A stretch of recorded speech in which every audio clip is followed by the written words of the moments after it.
school in Lauderdale in October, getting deckhands certification. It's like firefighting, everything. Might as well do something you like to do. To do it while you're in your 20s. Yes. Good evening, ladies and gentlemen. We will call the September 14th regular meeting of the City of Cross Lake City Council, City of Cross Lake, Minnesota. We will stand for the Pledge of Allegiance. I pledge allegiance to the flag of the United States of America and to the republic for which it stands, one nation, indivisible, with liberty and justice for all.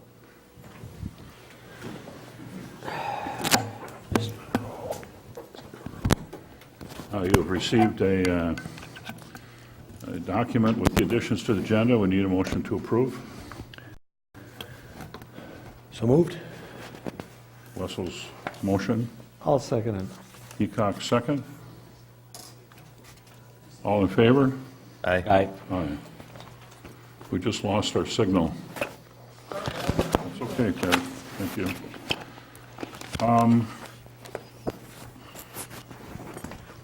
The consent calendar.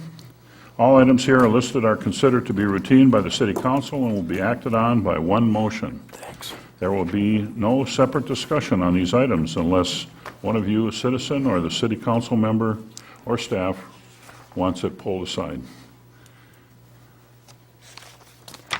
Is there a motion? So moved to approve the Motion. consent calendar. Motion by Wessels to approve the consent calendar. I'll second. Is that? I'll second. Brad, Nelson, second. Any discussion? All in favor? Aye.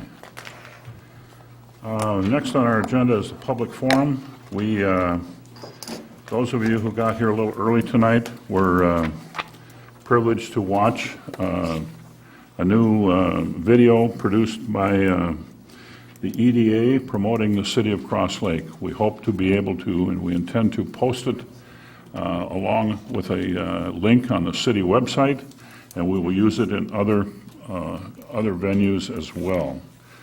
People who want a copy should contact Shar or Patty Norgard. Anybody else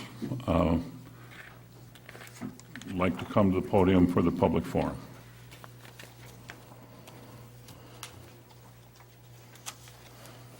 No takers. Okay. Critical issues. Todd Dahl was scheduled to be here tonight.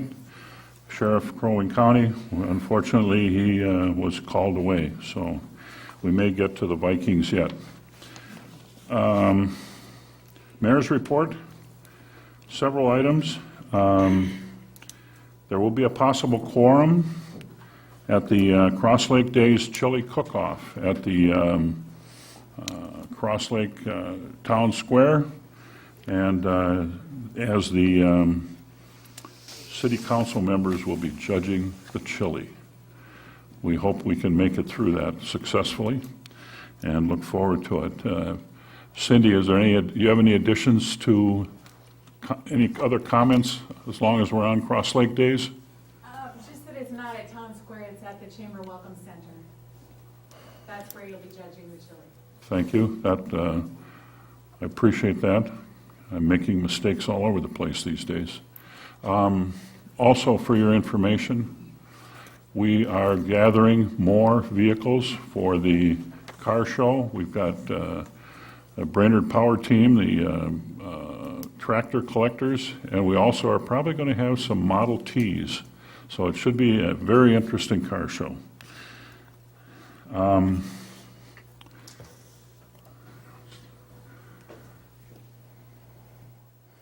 think that's it for the mayor's report. Mr. Mayor, may I interrupt for a second? Sure. I have to apologize. Our camera has gone down. We're recording the volume, but we have no picture. So I'm sorry. Thank you, Ted. City Administrator's report. Item 1, Mr. Chairman and members, we have a memo dated September 10th, 2015 from the city clerk regarding the copier lease. You note we had this on our budget meeting, but we asked that to be put on hold. We've got 3 proposals. One from the NJPA through their contract purchasing, Marco and Metro Sales. Options 3 is the least cost to the city. The recommendation based on pricing and the best option for the city is to accept option C through Metro Sales. The proposal is for the administrative offices would get the color copier. The other machine would be moved into, our machine, current machine would be moved in. I think it's the domino effect. It would be moved into the police department, and what's in the police department currently would go. So that's the recommendation based on cost and option of the city.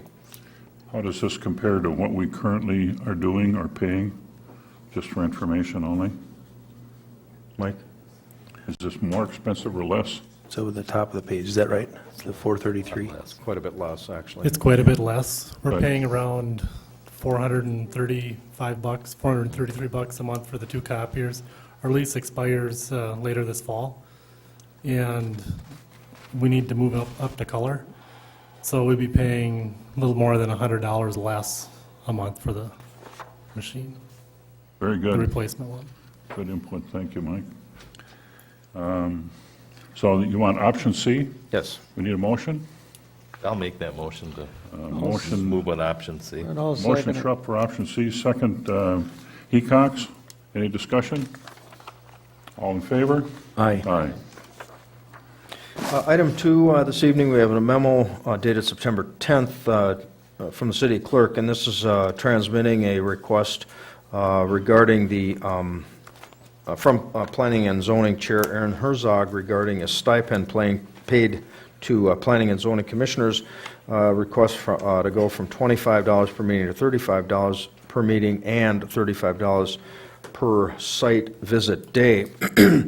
You see the email from Mr. Herzog, and then we went ahead and, just to give you an idea and to create a database, I guess, as far as what other cities are doing with regards to Planning and Zoning Commission stipends. So you see on the third page, we've compiled the cities that we received a response. I did this through the Minnesota City Managers Association listserv. It really was quite easy to prepare the comparison. But anyway, it's your call. What you're saying is really not an increase in the rate, but since there are 2 meetings rather than 1, we should pay them for both. Is that what I'm understanding? $35 for each meeting? The one is the review and one is the meeting? Is that what I'm understanding? That's what he's asking for. Currently, it says $25 per meeting. I don't think they're paid for the site visit. It is 25? Site visit? 25 per month, yeah. 25 per month right now. Per meeting. If they have a special meeting. Oh, a special meeting they get paid then they again? get another. But their reviews, when they go out Thursday to look at the property, they're not being paid currently for that. Right. So it is per meeting. I was Thank you, Shar. under the understanding that there was a limit on how much we could pay, and it was around $25 per month, but I've since learned that my information was wrong. So I'm looking at some of these, Shoreview pays $80 a month, for instance, or per month. Some, and St. Michael, several others are 55 per meeting, 50 per meeting. So apparently my information was incorrect. I didn't think we could go up any higher. But if we can, I've always agreed that they're going to 2 meetings every month with the drive around plus the Yep. other one. And if we want to keep good quality people who are busy people, I mean, $25 still isn't very much, but if at least we paid them for both, I'd be in favor of that. Mr. Lyons, will our budget stand their proposal? Yes. Thank you. That was a yes. It's basically, what, $100 a month extra? 4 people, right? Or are there 5? There's 4 usually. Well, it's easier to think of 5. what it does for one. Okay. So we go from 25 to 35, and which we have not paid them for the review before. So we pay them for that day as well. Is that what the proposal, that's what I understand the proposal to be, 35 for both, one $35 for each meeting. Yeah, and the increase would be the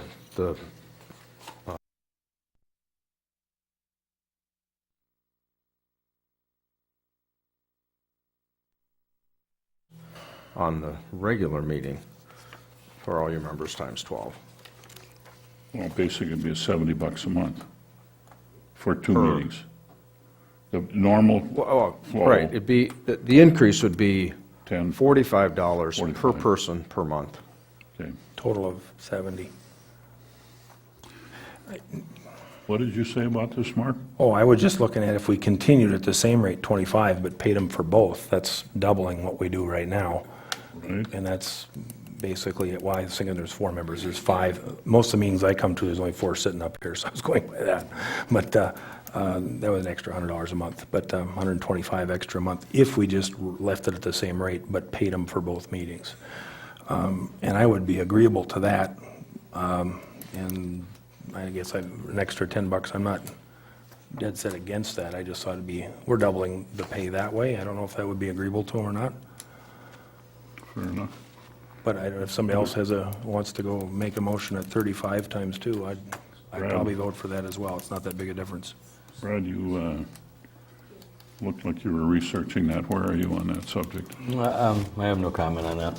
Okay. I think that travel time and pulling people out of businesses and you want to get people on committees, I don't think that's excessive or out of line. Okay. 35? So I guess I do have a comment. 35. You want to make that motion? Make a motion, 35. Motion Hecox for 35 for every meeting, I think is the way we view that, correct? You got a second? I'll second that. A second? All in favor? Aye. Aye. Item 3, we have a premises permit application from the Merrifield Marathons, I believe it's a snowmobile club, for gambling at the Cedar Chest. This would be pull tabs. They currently are not there. There's another gambling pull tab operation at the site. It's a fairly straightforward matter. I would recommend approval.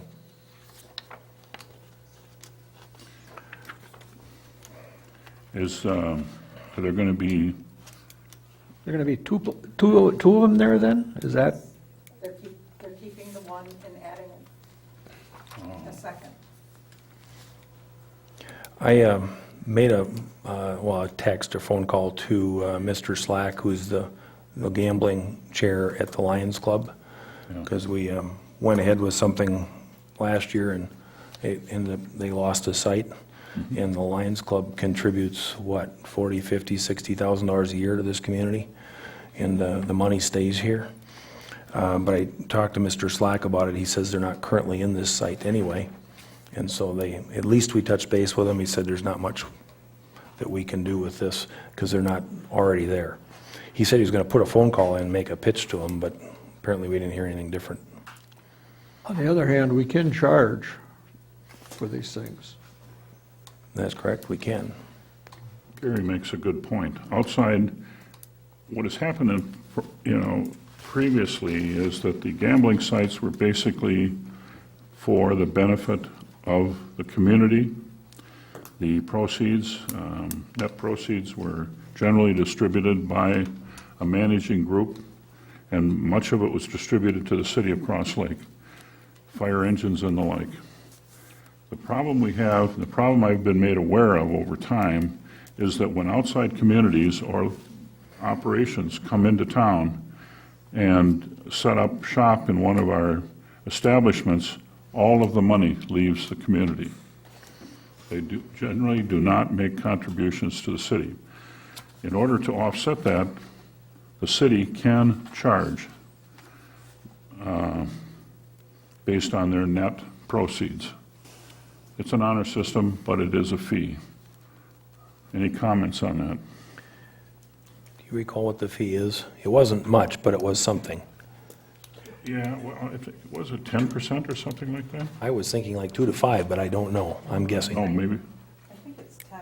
It's 10, Is it 10? up to 10. I'd really like to table this at this time and do a little more research on this one, see what's happening. Is that a motion? I'll My make a- comment is keep in mind that good snowmobile trails all around our community are a huge benefit to the entire community. So just because it's Merrifield, you know, I mean, if it was the Merrifield Lions Club and they're gonna take their proceeds and they're gonna spend their money in their own community, you know, I kinda understand that, but when it comes to what they're doing, they're strictly doing, the proceeds are going to funding, you know, the grooming of the snowmobile trails and development of trails, which benefits the whole area. You can't sit in your own little hub here in the middle and not have the trails around you connecting and being groomed and working. So, you know, it's not a bad thing. I understand the questions that are being raised, but An excellent point. but just don't look at it just, like I say, it's not that they're taking the money away from our community. What they do with that money is a very designated cause, and you know, and it benefits because we all need to hook up or we can't go anywhere, you know.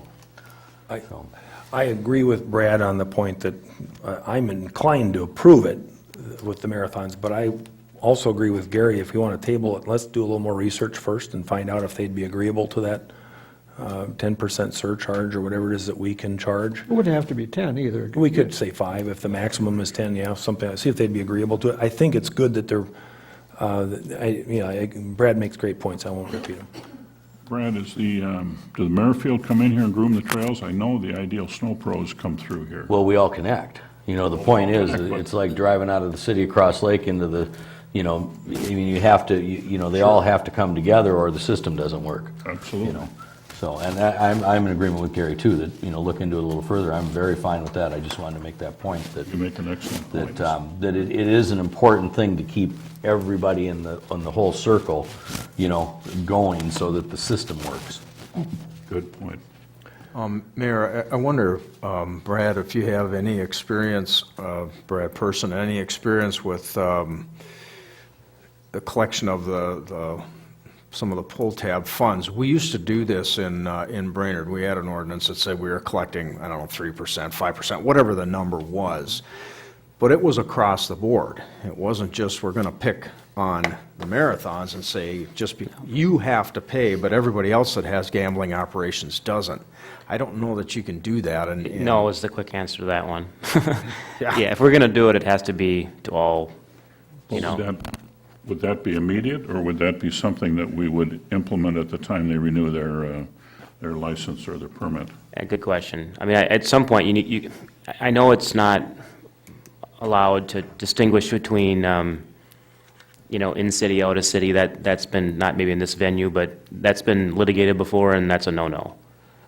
So if we're going to make a rule, it can't be based on kind of where the nonprofit resides. If you're going to, you could have some other different classification maybe, but that wouldn't be an allowed one. But the easiest way to do it would be if you're going to do it for one, do it for all. When they kick in, I think you'd be fine, not until they renew their license, probably. We could look at that if we're going to table it anyway, in terms of when the fees start getting collected. For sure, the next time they renew, they would need to be. Well, Whether it goes sooner than that, I don't know. I think that would be okay to wait that long. It can't be just one, it'd have to be all. I agree Right. with you. And if I can, just a little more history and discussion that we had in that situation. We had a lot of pull tab operations, and they were being required to give a certain amount of money to the city, just send that money to the city, and we abolished that because they didn't want to be forced to just give it to the city. They were saying, well, we are providing funding for all kinds of nonprofits and agencies in Brainerd, or Brainerd Baxter perhaps, but we don't want to be forced to just give it to the city because we don't know where it's going when it gets into our funds. Now, maybe if we set it up that said, okay, all the pull tab money is going into one specific fund, whatever that fund might be, it might be something different. But I mean, they had it. They abolished it because the clubs just felt that, I mean, it was Money just- was in town anyway. yeah, it was being spent in town, it was being donated to agencies. I mean, they have to get, you know, spend that money somewhere, they can't keep it, obviously, that's what the whole thing's about, so. Okay. Anyway, I just wanted to give you a little bit more background All right, to charge Good or point. not to charge. it's a good question. Gary, was that a motion? To table? No. Motion to table there? I think we should table it. I'll second. Fine. Okay. He caught second Wessels. Let's go. I have a quick comment on that, Sure. if I may, at this point, that if you're saying, that Brad is saying that when this comes back around, you know, good for the goose, good for the gander, you have to apply this equally. If this is an isolated situation and, you know, I'm new to this council, and you haven't dealt with this outsider pull tab thing coming in, you know, I would hate to look at the Lions that have done so much for this community and say, well, we decided now that 3%, 5%, whatever this number is, and we're going to take a piece of your action too, when they've been nothing but, you know, stellar contributors to our community. You know, I mean, if you were dealing with this every year, maybe you all have, maybe I've missed this in the past, but, you know, if this is kind of the first time that the outside gang came in and wanted to put a pull tab box in a location, you know, maybe down the road if it happens more often, but that would be part of this conversation, which is why it's a good idea to table it, but, you know, I would be careful of that because particularly I'll use the Lions as an example, and there's probably others out there that I don't play pull tabs, so I don't know who has the boxes. But I do know that the Lions Club, you know, they do so much for us that, you know, I'd hate to look them and say, well, we decided now we're going to take this from all of you. I certainly don't think I would be behind that, but Don't that's worry, part there's of what two we need to Lions talk about. members here. We'll get hung up if we Well, do. that's just my comment, that I don't know that much about this. I'm willing to learn, but, you know, I sure wouldn't go, you know, Yep. Well, down that street too far. as we look at this, it's one or the other, and I understand, I agree with you gentlemen. If the outside groups keep coming in, the Lions will be out of business, and then you won't have them either. So I think it's worthy of thinking about and looking at it. I'm not sure. We have one other group I know of, and that benefit is to the hockey program. So that, it's all questionable. I agree with you. So, did we get a second? We did, didn't we? Yes. Vote to table? All in favor? Hi. Aye. Thank you. You have item 4. I had a few comments recently regarding duties and responsibilities of elected officials, so I thought I'd put some information together for you, I think more as a reminder and a refresher than anything else. 2 items attached to this topic. One, letter dated August 31st from John Colstead regarding an incident on August 25th, 2015. Mr. Colstead asked that be included with the packet. And then also a memo from me regarding a bunch of information that I've pulled together, mainly from the League of Minnesota Cities. And like again, as I say, it's probably as much of a refresher as anything else. I just heard of a few things that have happened and a few things that you know, I was involved in part of, I guess, one of them, and other things. And, you know, just a reminder, and we've talked about this before, is that your action, your duties and responsibilities occur here and now, and not as individuals. It says it several times in here, and I know that's always hard for council members, that you can't act alone. If there's things that need to be handled administratively, things that need to be done out in the field, you can't give direction, you can't do those things. So, I mean, the main, I think, topic from my standpoint is you work as a group, you work as a team, and you can't do things individually and separately for the most part. So I mean, that, as I said in my memo, I thought I'd put some things together that maybe would initiate some conversation amongst yourselves, and you know, how things might operate from the standpoint of you know, giving direction and sending letters and correspondence and other things that you might do individually that may or may not represent the feelings of the entire group. So I just, like I said, I wanted to put some things together and try to get some conversation going. It's in your court. Thank you, Dan.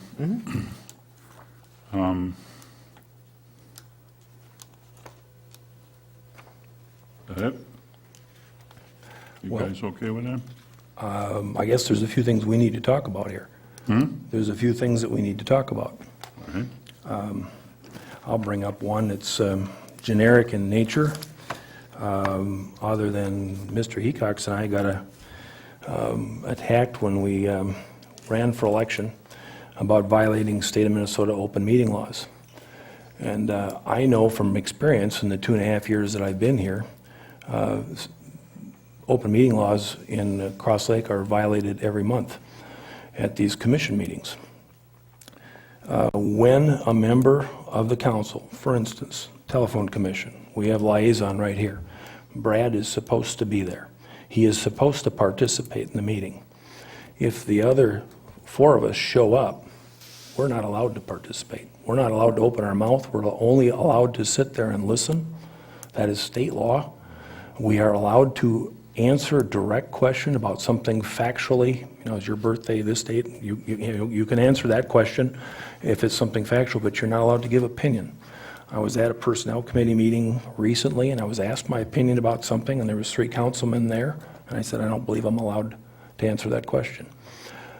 You were at that meeting, Mr. Mayor. So when we're there, and that's Minnesota League of Cities, that's state statute, that gets violated so often in the city, EDA meetings, P&Z meetings, telephone communication meetings. If you're not on the commission, Public Works, for instance, no matter how many councilmen are there, Mr. Schrupp, you're the liaison to that committee. Nobody ever comes. Nobody ever comes, but check the brand of deodorant you're using. So, but if all of us showed up there, you're the only one allowed to talk, because you're supposed to be there. And direct questions at another, if it's something that we factually know about, and somebody might want what happened with that back in 2003, or something like that, we're allowed to answer those questions, but not opinion questions, and not to just say I support this policy or I'm against that policy. Those discussions happen here at the council meeting, and that's something I'd like to see stopped in this. I'd like the participation of all of us in adhering to that. Is that true? Yeah, you can talk to your city attorney as well. I mean, he may know more of that. But we had similar issue when I was in Brainerd. We had a couple council committees, and if you're on the part of the committee, I mean, that's fine. But if you're not, you can't participate. I ran up and down the state laws today, and the best I could find was we are not allowed to direct employees of the city in action. I did not see anywhere in a published meeting that we could not participate. I will grant you that the League of Minnesota Cities may have made the interpretation as cited here. I'm not sure that that is true, but if we want to operate that way, that's fine. I don't have a problem, but we should make sure we all have that understanding. I can work with Brad. We can find that information and send that off to you. But not from the league.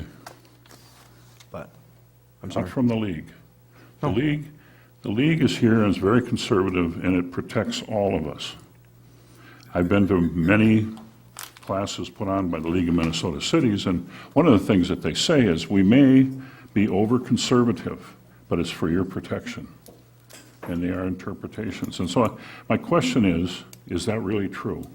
The statement that Mark made, and if it is, that's fine by me, but one of the reasons we do publish these meetings, I thought, was so that if we were questioned or asked something, we could speak. Mr. Rowe, if I may, the difference is the motion we just passed regarding the chili cook-off. Regarding what? The chili cook-off. We made a motion today to recognize, to put the public on notice that there's going to be more than 3 council members there. It's going to be a quorum there. Yep. When we have a telephone communications, there's only one that the public knows is going to be there. If you and I show up of our own accord, the public doesn't know that we're going to. No, we published that. It's published. It is. All right. You talk about the chili cook-off, that's kind of funny. Can we pass judgment on the chili individually? That's a nasty comment, but that's a good question. If the League of Minnesota Cities is our insurance and our guidance and our knowledge base, which I was told that, oh boy, you need to, attend this because they will, get you guided and counsel you as a new council member in a good direction, but yet we don't think that their knowledge is worthwhile? We second guess it? I don't So think- we're smarter here as a council than all of the, I'm just saying, I think if the League of Minnesota Cities recommends that this is the smartest route to take, we all understand that none of it means anything unless we're taken to the table legally, But I don't think any of us want to get in that position, so therefore, we heed the best advice we have, which they tend to be very highly regarded in their knowledge and their advice and their understanding of the way city politics works. That's very true. So, Well, it was the attorney for the League of Minnesota Cities when I went to the class in January 2 years ago that said, state statute says we can't. And so that's what I'm going by, is that we're not allowed to participate Okay, in those meetings. well, regardless, if we decide that that's the way we're going to operate, that's fine with me. That we're going to comply with that, and that's okay. I don't think we decided that, did we? There's a What? state statute. I think We the didn't state decide decided that, that. there's a state statute. It's not a state statute. Is it, Brad? Well, that's definitely my understanding of the law. If you want to direct me to give you a memo and look for other resources other than league materials, I can do that. I haven't looked in years. I mean, that's been my understanding for decades. I mean, I haven't really looked at it lately. But I can easily get you a memo if you think that's a good idea. I don't know. And not to discredit the league, I just have been to enough classes where their disclaimer is, this may not be stated, but it is conservative and will keep you out of trouble. And that's fine with me. I don't have a problem with that. I like out of trouble. I like out of trouble. When the League of Minnesota Cities and their attorneys tell us not to do it, I think we have good cause to follow their direction. And I was told at that meeting it is state statute, so I think I would like to, if you find that it's not, Mr. Person, I would like to know that, because that would change what I learned at that meeting.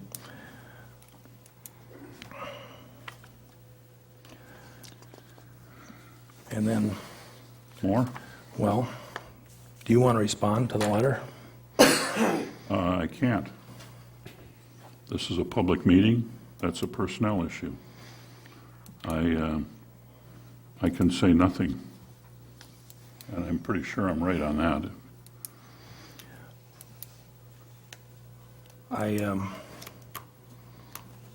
The letter is public and was made public at the writer's request. So I think we can talk about it. I don't know that we just need to discuss that issue. But again, as a council, we work, the five of us together. We work in we're a statutory city, weak mayor council. Weak mayor means that you have one vote, the same as the other four of us. None of us has more power than the other, and we only have power as a group with a quorum. None of us individually can talk to an employee of the city other than factual information about whatever it is you're researching, but certainly not to criticize a public, an employee of the city of Cross Lake, unless we do that personnel department meeting and then the council. And I think that needs to stop. If that were the case, I would certainly agree with you. You don't believe it That's was? not the case. No, All right. no. I can only speak for myself. Well, I was at another instance, if you'd like me to bring it up, where you did the exact same thing to someone else. It was right before a personnel department meeting.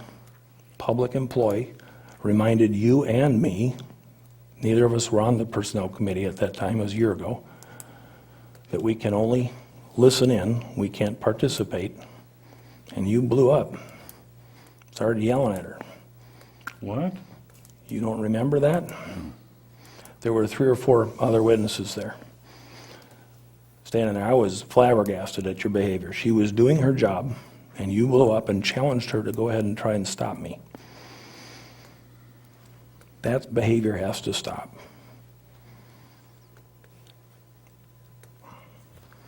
It is stopped. I apologize for whatever it is that I did, and I will apologize to the city of Cross Lake for being inappropriate in a word that I used with Mr. Kolstad. I, however, have been led astray on a few issues, and I am the recipient of some of the decisions that have been made that I've now discovered that I probably have an easier time to speak as a private citizen than I do as an elected official. My apologies.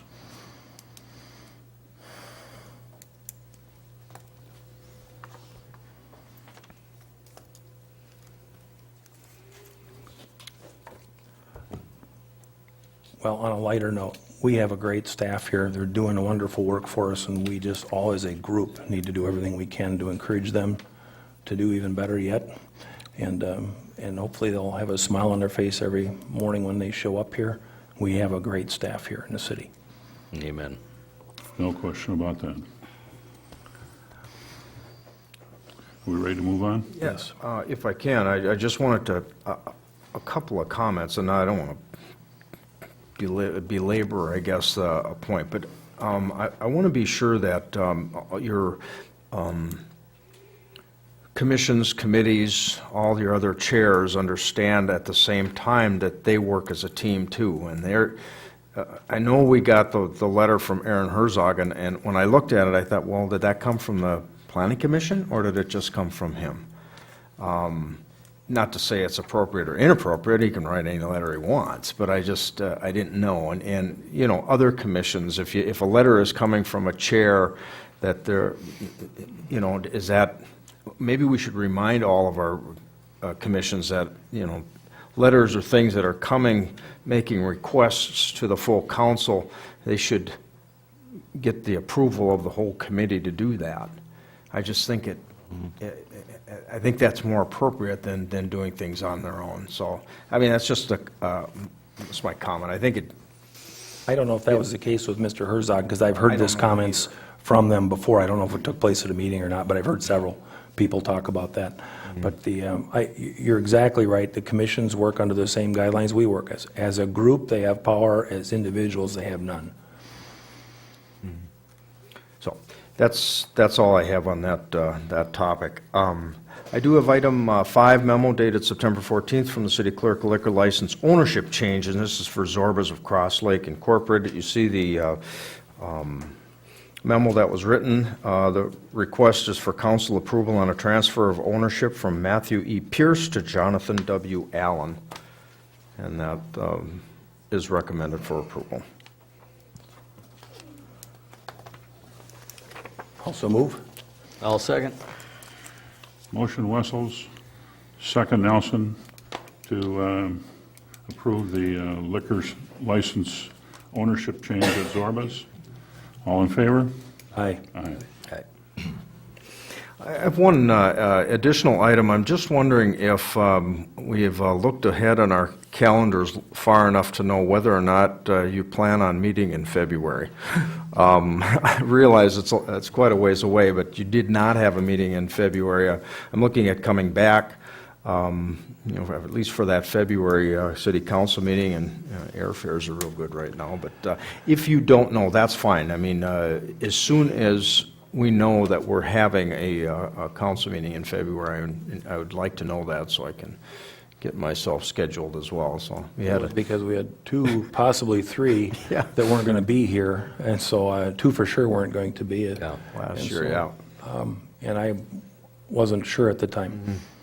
Yeah, I already had an event planned long ahead of my election to this council for that, and now I plan those events around city council. I would just say, just stick with the normal rotation. I'll be here. Yep. You know, let it lie, because it's, Well, that sounds good. I just, By I'm just trying to December, we'll schedule. try and tell you if there's a change, we'll tell Kind you of a by little December. ways ahead of myself there, but I'm just trying to make the schedule. That's the 8th of February, would that be the date? Yep. Okay, that's all I have. What was the upshot of this? Are we having a February meeting as far as we know at this Yeah. point? Not a Regular committed, but- meeting, yep. Okay, That's all I have, thank you. all right. Planning and zoning. Good evening, Mr. Mayor and council members. We have one item on the planning and zoning agenda today, and it's the Island Lake Storage Company LLC Meets and Bounds subdivision. They went through the planning commission in August. Here is the location. Just to the south of the Northland Pet Lodge and across the highway from Cross Lake Roloff. It's the area here in the dark that they're subdividing into 3 lots. Here's a copy of the survey. All of the requirements meet the ordinance. Each of the lots is over 20,000 square feet. You can see there's a large easement in there because there's a power line that goes through, and that was all taken into consideration. The planning commission recommended approval, and it is in your hands for action. Planning commission's cool with it. That's why we have sir. commissions. I make a motion to accept. I'll second it. Motion Nelson, second Hecox, to accept the Island Lake Storage Company Meets and Bounds subdivision of 3 lots. Any other discussion? All in favor? Aye. Aye. Thank you. Thank you, John. Cross Lake Communications. Park dedication. Oh, That they should approve it. Oh, I'm sorry. wait a minute. One other piece, I apologize. The park dedication fee, on the 9th of September, it was approved by the Parks Commission. They've paid the park dedication fee of $3,000. We have it receipted, and that was for your approval also for, Do we need to approve that? according to Char, yes. We had used it to partly to approve the, fees in lieu of land dedication. Motion to approve the park dedication fee in the amount of $3,000, correct. $3,000 for the Island Lake Storage Company Meets and Bounds subdivision. I'll second. Second, motion Rose, second Wessels, all in favor? Aye. Thank you, John. Cross Lake Communications. Good evening, Mayor, City Council members. I'll try to keep my report brief also. The first 4 items of your report have you already covered. Number 5, I'd like to report that after months of preparation, we have started installations on our customers' homes on Phase 1 of the conversions for the new electronics in the existing fiber footprint that we serve today. Those electronics are end of life by 2017, and we're a little bit behind the 8 ball, but we've got a start. We got started last week. We've installed a number of pieces of equipment in the central office, and we need to go to each home. So we're busy making appointments and making house visits because we have to change the unit on the side of the house, or it may be in the house. So we got going on that. Our goal is to do over 250 by the end of the year. So it's going to be a push. Number 6, we held our annual Customer Appreciation Open House on Wednesday, August 12th. We considered it a big success. We had over 300 guests there. The weather was great, and we want to say a big thank you to the Cross Lake Community School parents in running games for the kids. And we had hot dogs, beans, and coleslaw, and had good conversation and a really good turnout. So we appreciate, and we hope that the community appreciates that also. The next item, due to high costs, the advisory board has decided to opt out of the additional 25 additional Timberwolves games that FSN North is trying to charge us for. Under the current contract, they have the ability to pull games, and they've taken that opportunity these last 2 years. But the price that they gave us was quite high, and we had considerable discussion at the advisory board, and they felt that it was not appropriate at this time to raise fees. Now, that FSN North contract is due for renegotiation a year from now, And I can guarantee you right now that those games will be in there, and they're going to have a hefty price tag when we renegotiate for FSN. But right now, we just couldn't, it was almost $10,000, and we just couldn't justify broadcasting those games. There's still going to be about 50 games broadcast already, but they did this thing last year, too. So we'll handle the calls. The next, you appointed a Communications Vision Subcommittee meeting. We held our first meeting on August 20th. We discussed numerous items, and you've got some notes in your packet for that. That subcommittee has requested that staff do more due diligence and more research, and we're working on that. We have not set up the next meeting yet, but we're working on that as quickly as possible. And finally, our Internet Help Desk employee, Melissa Larson, resigned. We are currently advertising and interviewing to replace her. In the interim, we're using one of the CTC technicians. We've advertised at numerous places, the MTA, the NTCA, the Trib, Northland Press, Brainerd Dispatch, Lake Country Echo, and so forth. We've had 13 applications. We've interviewed 6 of them. And we currently have 2 more interviews, but right at the moment, we have not found a qualified person yet. But we will continue to work on that. But tonight, we asked for the city council to accept Melissa's resignation. She had an opportunity to go to work at the county IT department, and it was very beneficial for her to make this move on her behalf. Her husband works at the county.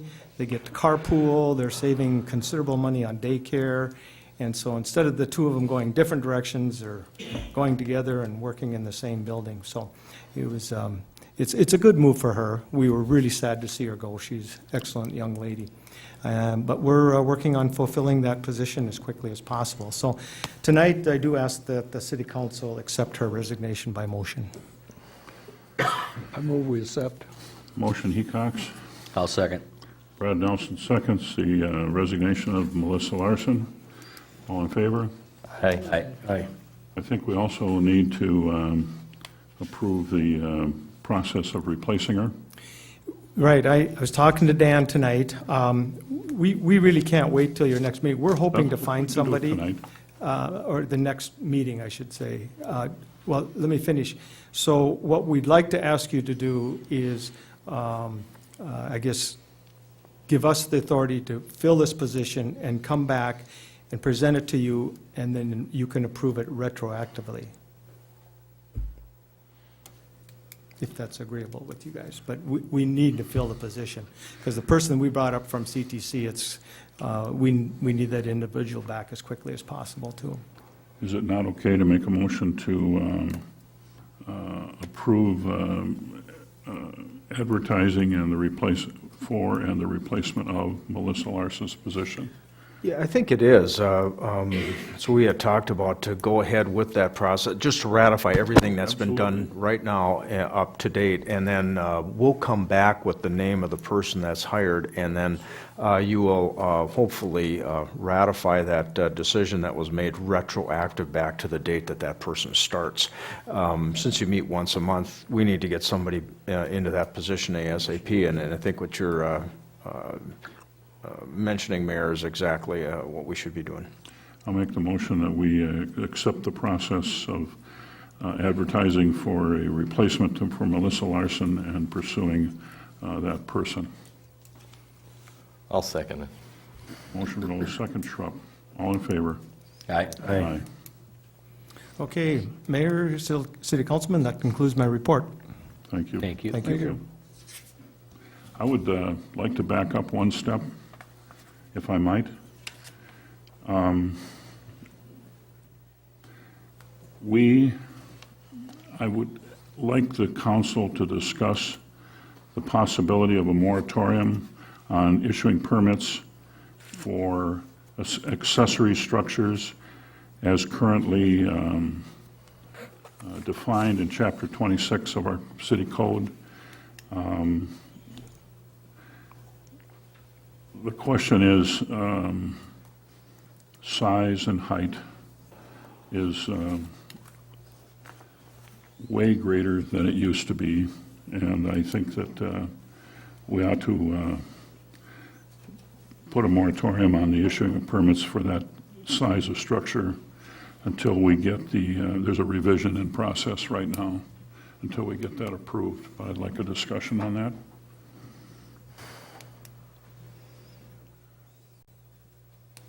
I'm generally opposed to moratoriums, do the law the way it's supposed to be and get it approved, and it's already been through P and Z, is that correct? They've already looked at the issue and moved it up, I think. So it's just coming to the public hearing, coming up soon. Yep. So it shouldn't be that long, and we'll have the revisions made to the ordinance. I just don't want, if somebody is right now looking at, maybe I want to do this, it's in the code book, and all of a sudden we pass a moratorium tonight, just before they got here, they thought they had another month. I mean, the ordinance it was in the first revision from back in November, or December, when the first revision to that rule, 2 years ago when that came through. So it was in November when it first came through. It spent 4 or 5 months going through the process before it came.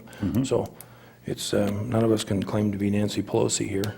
It was in the thing, and we had plenty of open houses on it, and we didn't pass it before we read it. It was there, available for us to read. I don't like it either. That's why I'm in favor of us doing what we're doing now. Just wasn't that big of an issue at the time, and I think it's good that we're changing it, but I think we should change it the proper way. I agree. Can I make a motion that we have a moratorium on the permitting and construction of accessory structures until we get that revision in place? I'll make that a motion.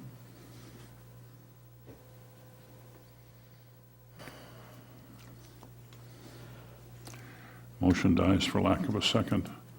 I would encourage you to stop by my place and take a look at the building that's been built. It is very large, and I thank you for your consideration. Park and Rec Library, next.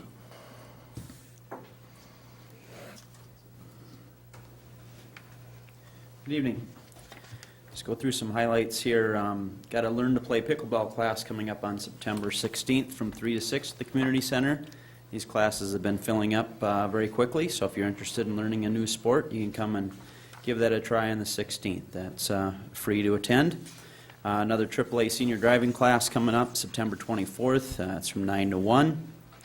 PAL update. PAL Foundation continues to offer free trail rides every Wednesday, 10, 11, and 12 o'clock at the Community Center.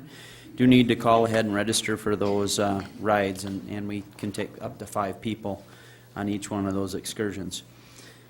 Veterans discount. We had a member of our community come in a couple months ago and talked about a discount for disabled veterans. And in the discussion process during the commission meeting, we wanted to give a discount to all vets, not just disabled vets, but to all veterans. And so what was suggested was a 10% discount. And this discount wouldn't apply to day pass use of the building, but would apply to all the memberships that we sell at the community center. We'd have to have some kind of proof of eligibility. In talking to this veteran that came in, said that vets do usually carry identification with them, and that wouldn't be a problem at all. They would appreciate the discount that we would offer. So the Park and Library Commission recommended this discount to you tonight, and I'm just asking for a motion to approve, or be happy to answer any questions you might have.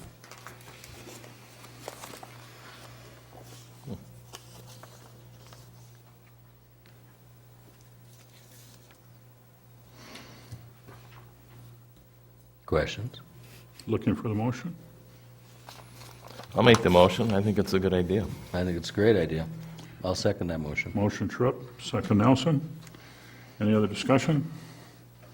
All in favor? Aye. Thank you. Our next item the commission discussed was a fitness room punch card. Many of our patrons in the summer come up a few days at a time, maybe for a week at a time. A couple comes up, and they're coming into the center every day and have to buy a day pass each day, and they said it'd be a lot more convenient if they could just buy a punch card. That way they didn't have to, we save the time writing the receipts, they can come in and present the punch card, we punch it, and they're on their way. So the commission looked at a 10-pass punch card adding this 10-pass punch card to the city's fees list. Cost for that punch card would be $55. The cards would expire at the end of each year, so they would have to be used in the year that they're purchased. So they're bringing that forward as a recommendation to you tonight. And again, be happy to answer any questions you might have, but otherwise, we would love to get a motion to approve this recommendation. $55 is a bunch of punch cards? That certainly isn't per individual punch card. It's a 10-pass punch card. We talked about that, whether it's per individual. Really, it doesn't matter to us as long as we have a waiver signed on the folks. The tricky part is when you get 10 different people coming and using that same punch card, we don't know who's got waivers and who doesn't, and so we're going through the books looking if we've got a current waiver. So it was more geared towards an individual or a couple than a group of people, but in the context of our discussions, it's really not that big a deal. You use for us your to- so many punches and Yeah. and you've got the price figured out. So Yeah, and it they've paid comes in down to- advance, so the Right. city's already got the money, so they're in charge of the punch card. If they don't use it by the end of the year, then Whoever those are uses up void. 10 of them, they're void. And Yes, yep, correct. What's your daily? Excuse me. What's the daily rate right now? $6. So they're getting a little bit of a. They're getting deal like a by 50-cent buying- discount, Yeah, yeah, by yeah. buying 10 punches Exactly. at a time. Yeah. All right. Thank you. Looking for a motion, I take it, Yes, John? yes, that's correct. I'll make a motion to approve that. Nelson? Sounds sensible. I'll second it. Second, Hecox, for the, is that a 10? 10-pass visit? punch card, yep, Punch for card. $55, yeah. Any discussion? All in favor? Aye. Aye. Thank you. New volleyball session started last week. They play from 6:15 to 8:45, so if you like to play volleyball, you can come down and register. A 10-week session is only $17, and day passes are available for $4. Coming up next month, we have the Cross Lake Monster Dash, and we also have our kids' Halloween party. I'd like to thank the Cross Lake Ideal Lions Club for making a $500 donation to support our annual kids' party. They made that to the PAL Foundation. We approved that at the PAL meeting this morning.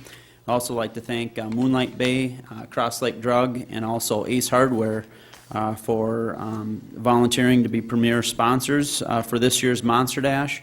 We also sent out some additional letters today. We might have a few more to add to this list, but right now those are our three big sponsors, and we get great support from all the businesses in the community that donate smaller prizes to give away. Every little bit counts and helps bring people back year after year, and that just puts more money into the local economy that day. People end up spending, the morning with the Monster Dash and have their kids attend the Halloween party and usually end up going out to eat for something or having a drink after the race. So we think this is a very good event. It's October 24th. Race starts at 10:15, and the Halloween party is from 12 to 2. So that's just for your information.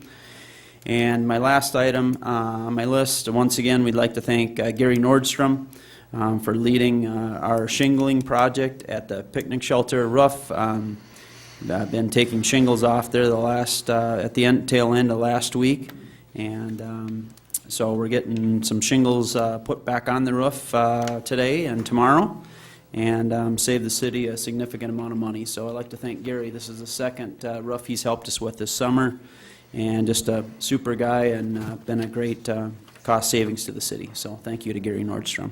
Thanks to Gary. You had several volunteers helping take them off. Yes, apparently, yeah, too. we had some, Dale Melberg came down and helped us for a while, and former employee Terry Kincaid, who's now retired. And we welcomed a new employee last week. Jerry Loughlin started with us and has been a great addition to our team, fits in really well, and take pride in the employees that we have, and he's a great addition, so we're happy to have him on board. So, Thanks to all of them, and thank you, John. yeah, thank you. And if I can, Mr. Chairman, speaking of shingles, we had talked about the possibility of, over the a couple of budget meetings about the possibility of shingling the community center building. It's in need. What we would like to do is go out and get some quotes for that shingling project.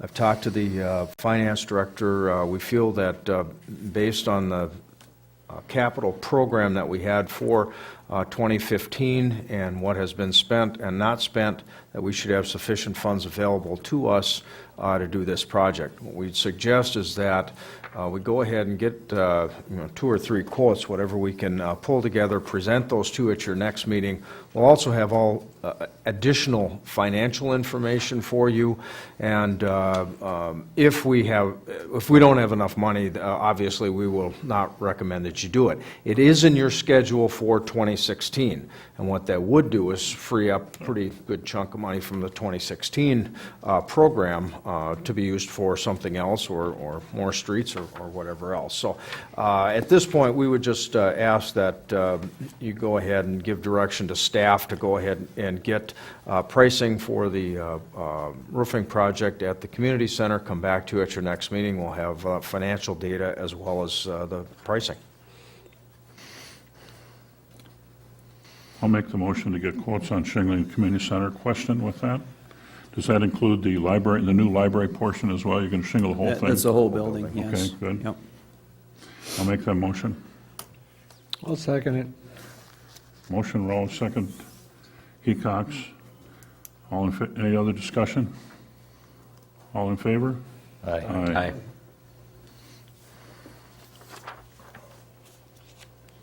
Thank you. Motion unanimous. Yep. Thank you.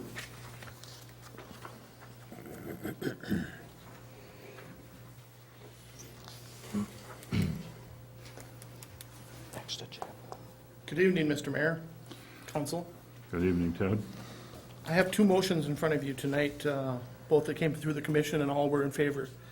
The first one is for some alternative designs on a span-type bridge for the Dream Island. Cost estimate of this and versus the box culvert, and removal of partial of the causeway, this existing causeway that's there. You have to realize the materials now that are in the existing causeway or roadbed, because of the condition of the lake that it's infested with the zebra mussels, that material has to be disposed of in a proper disposal. So we want to reutilize the material back in the existing road wherever we can, so we don't have to. So all this, we want to take and get some other numbers and some other designs for a cost of up to $7,500 from WSN. Wow. All were in favor.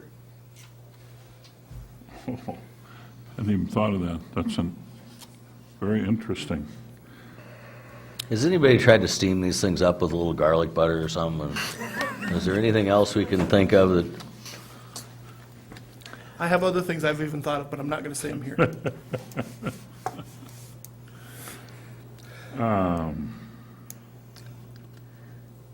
So copy just that proposal quick here? question, Ted. So this is yet in addition to this continuing cost of just trying to get this thing figured out and off the ground. We got a good primary design of a box culvert.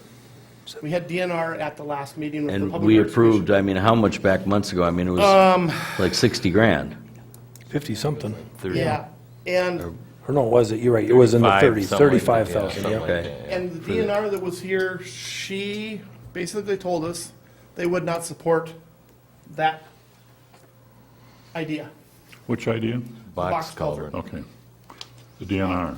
That was one individual of the DNR. That's not the whole, there's 4 of them that just have the say-so. She has the final say-so, but she's one person. The neighborhood didn't particularly care for the appearance of that either, did they, Ted? And that's the other thing, is the neighborhood, the people, the residents have come and asked us for this alternative design and some costs.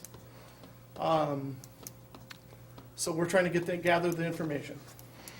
They didn't really want, a box culvert would require excavating, like the channel going from whitefish to trout, to keep it open, and they don't want anybody in the lake digging around. They don't like dredging.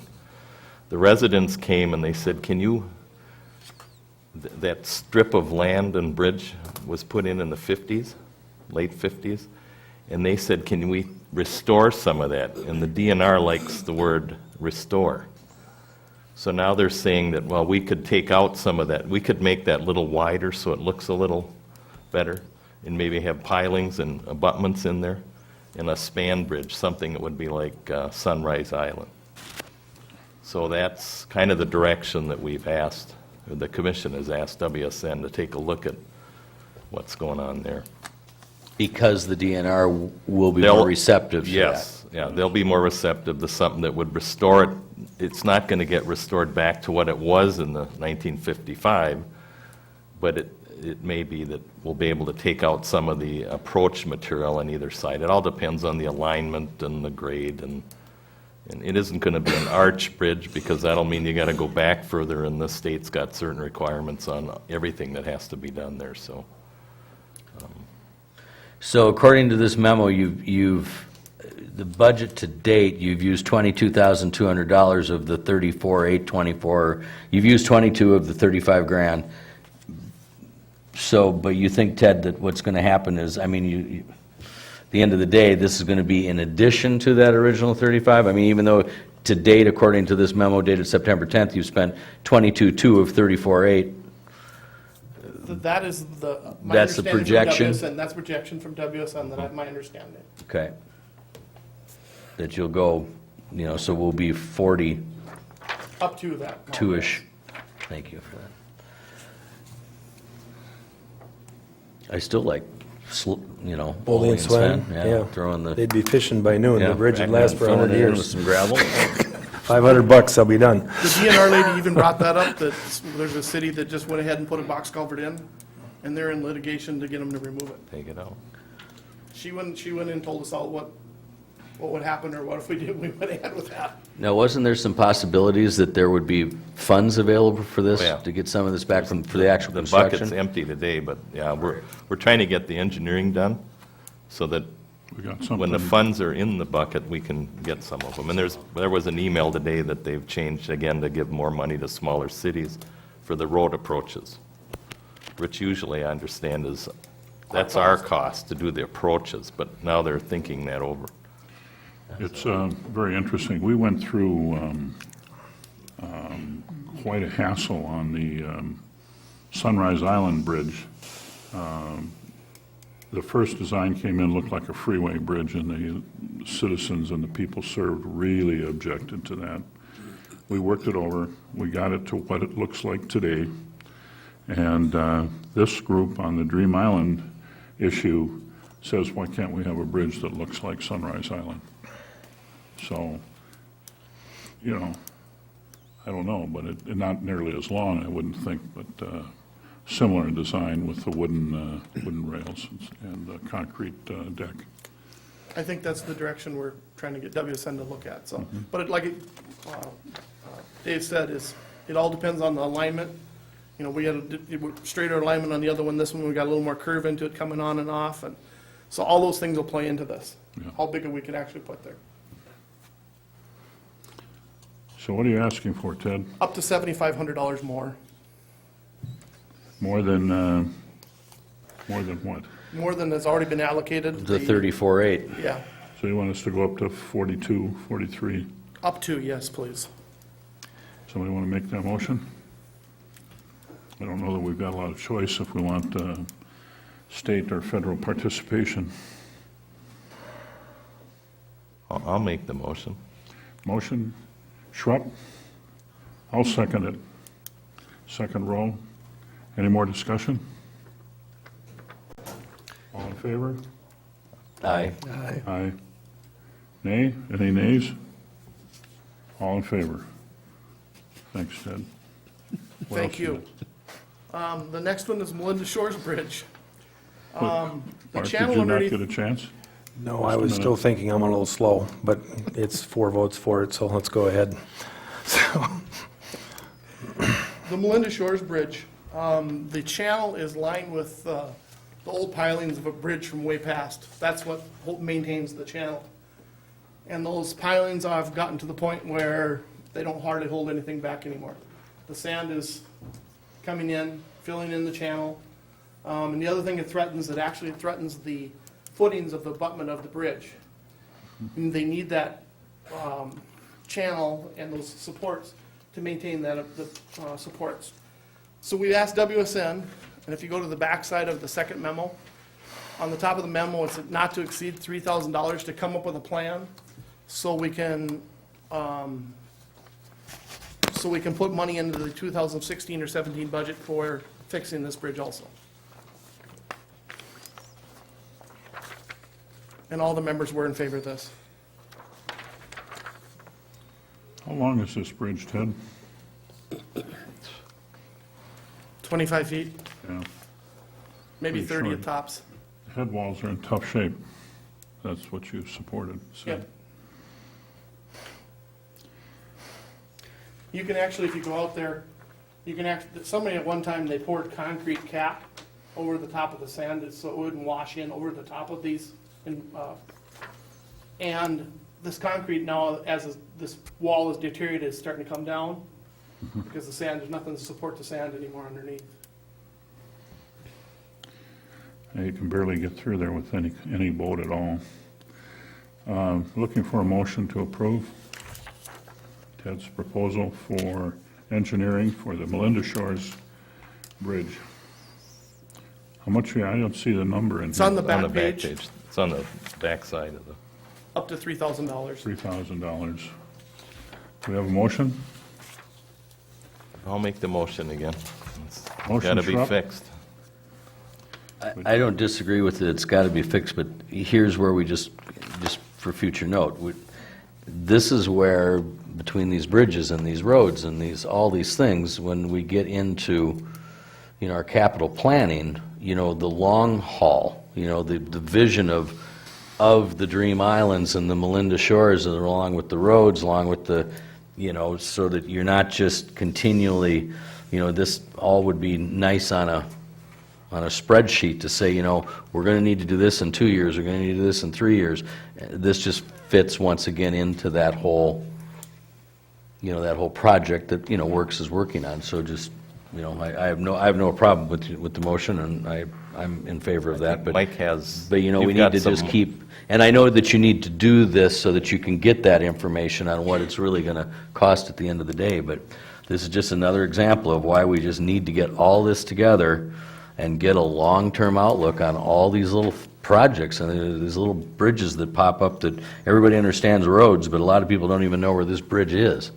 It's just yet another, and this little devil will be, the DNR is not going to let you just fix that thing for $5-6 grand either. It's going to be another, financial debacle in a way, as far as cost goes. But it needs to be done, I agree. I mean, you can't just sit and let the bridge fall down, so, and deteriorate, so. I think the goal of this one is that I think Ted's discussed, the top of this bridge can be lifted off if we have to repair it. It's not a huge expense as compared to the Dream Island Bridge.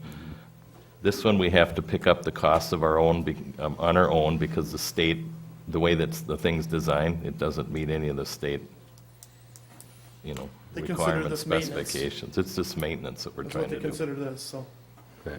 Basically, one of the ideas was, it's a T-span concrete bridge with 2 concrete piers on each side to hold the T-spans. Pick it off, come in with sheet piling, drive in sheet piling, and then we're done for, how long as the sheet piling's gonna last. Right. Mike, did you make provisions for this in our capital planning budgeting as we go forward? Is there an item in there for Melinda Shores? 2017, yes. Yes. Yeah. Okay, So fair we gotta enough. get some costs for that. I just want to make sure that we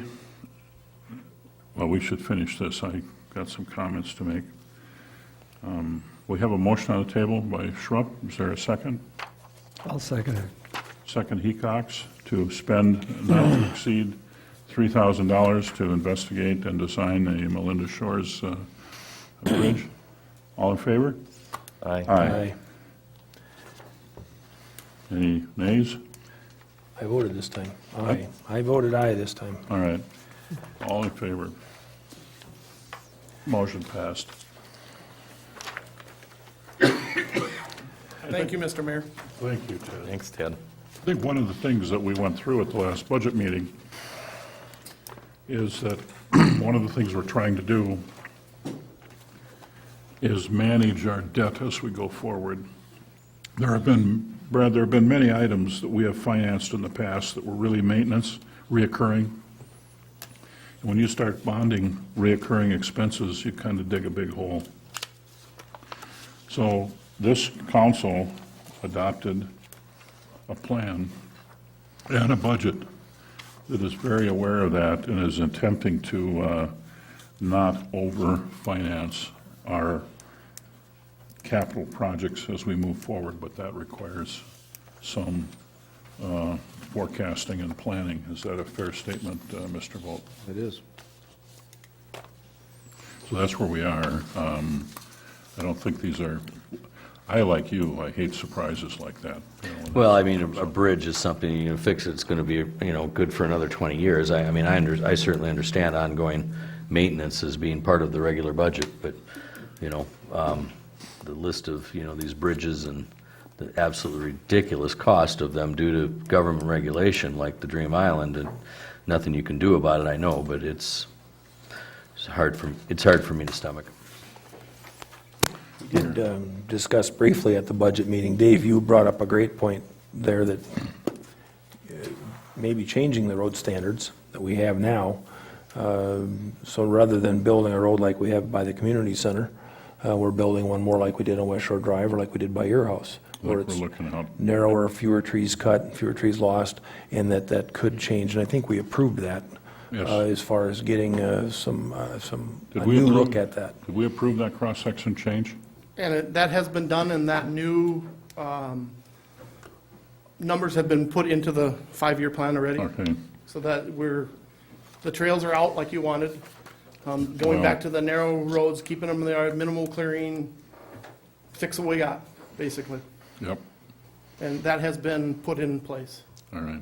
in the new forecast. Thank you. And Just I think it should also be noted that we cut a tremendous expense at the treatment plant with having Ted and his crew do an orderly plan and replacement of parts that are to be retired, and that has saved us, and spread out the cost as well. It saved us a good chunk of money.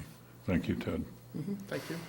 Just a point too, and I did talk with Mr. Hinkie about this too. At that budget meeting, I agreed, let's take the trail out and see what it's going to cost. But if we change the road design as well, we might save enough money to put the trail back in. Yep.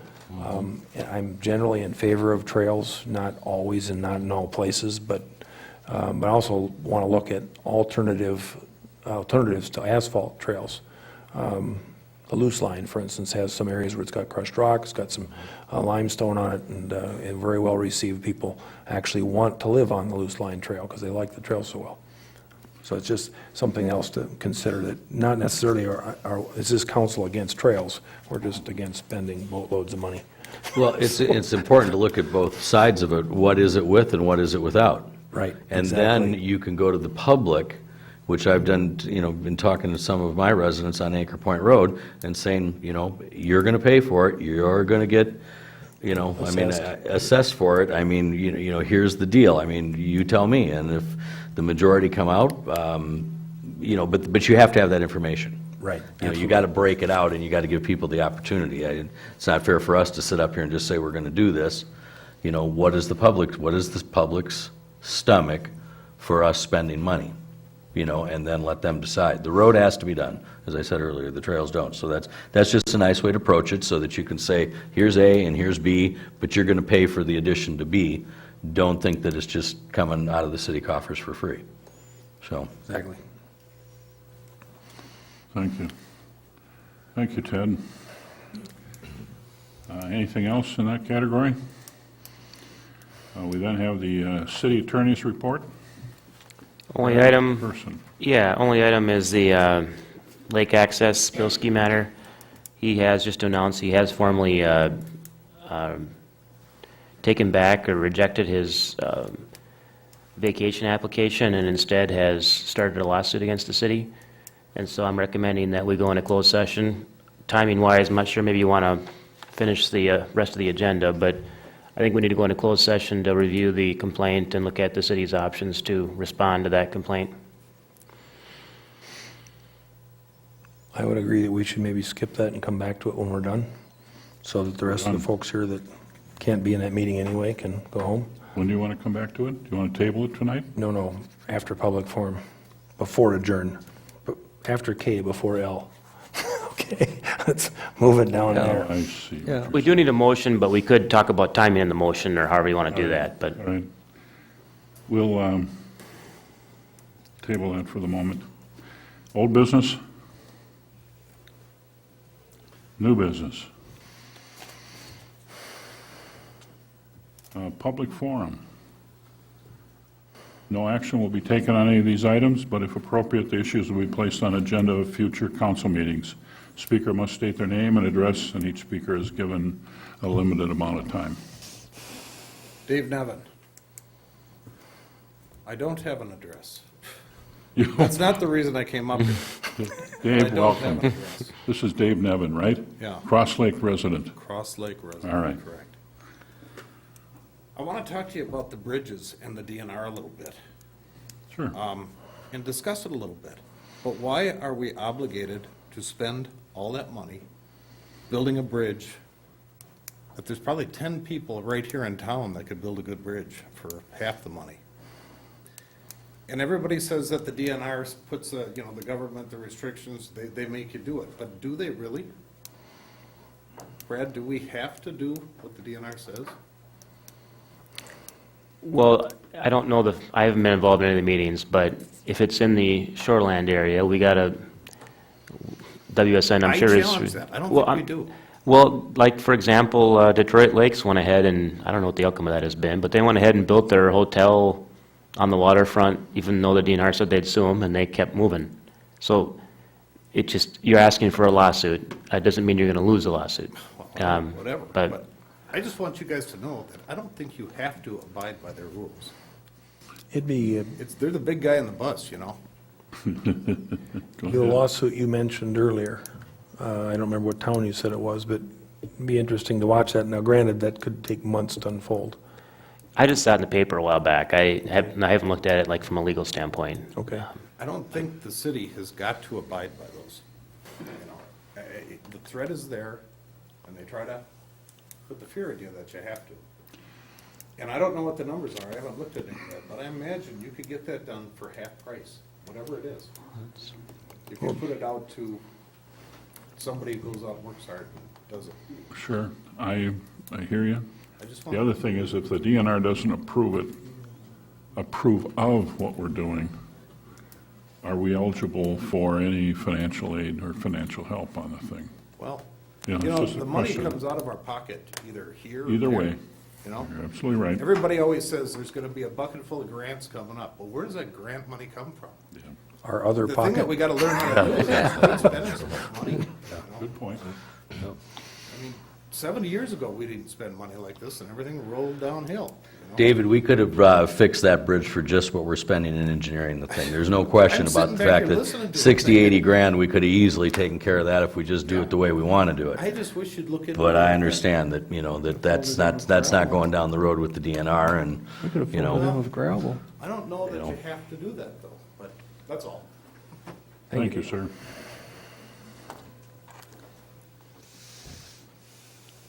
How do we make this transition? Oh, Anybody else? one more. Oh, Excuse One more. me, Cindy, wow. I'm Cindy sorry. Mugato with the Cross Lake Chamber, and there's been a little chatter tonight about you guys judging the chili cook-off, and I will have you know that there won't be much chatter going on because we have a record 32 businesses participating in the chili cook-off. So come hungry. I also have a gentleman named Russ Zvebak, who is a lifestyle expert with Fox 9 News out of Minneapolis. And he will be with you as our celebrity guest judge. So we'll actually have 5 judges. Bart Taylor of Riverwood Bank is the 2004 chili cook-off champion, and he is running around the state this week promoting Cross Lake Days. He will be at the United Way Chili Cook-Off on Wednesday with the Riverwood Bank Cross Lake Days Chili. So if you're in the Brainerd Lakes area, stop over at the Westgate Mall at 11:30 and vote for Cross Lake Days Chili. And then the next day, Thursday morning, this Thursday morning, which is the 17th, he will be on Fox 9 News in Minneapolis at 9 a.m., so tune in and watch, and he will be preparing his chili on television and, again, promoting Cross Lake Days. So I just wanted to give Bart a shout out for doing that for Cross Lake Days. We just really have a record number of businesses participating in all of the Cross Lake Days activities. So I really, really want to thank the business community for really stepping up. It's starting Thursday night. The retailers have gathered together, and they're going to be doing their Cross Lake Night Out. So the shops will be open until 9 p.m. Thursday night for shopping. And then the U.S. Army Corps is having an outdoor movie on Friday night that starts at dusk. The movie is going to be E.T., so families are welcome to come to that. And then Saturday, honestly, the schedule is in tiny little print, and it's on legal paper. There's so much stuff going on Saturday. So check the schedule at crosslake.com, and I will see you gentlemen at 11:30 at the Welcome Center on the 26th of September. Hooty hoo. Thank you, Cindy. 11:30, 32 chilies? Bring your appetite. kind of fire extinguisher you have for a mouth. Anybody else for the public forum?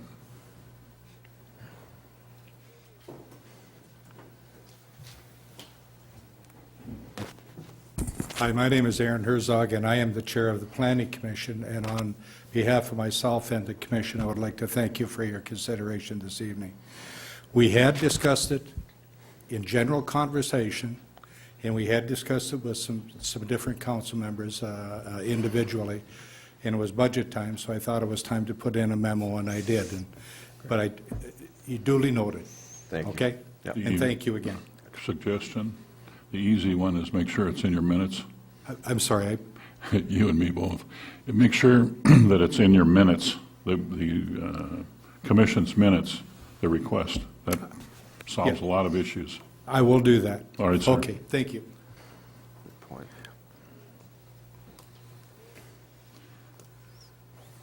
Thank you, Aaron. Anybody else? Public forum.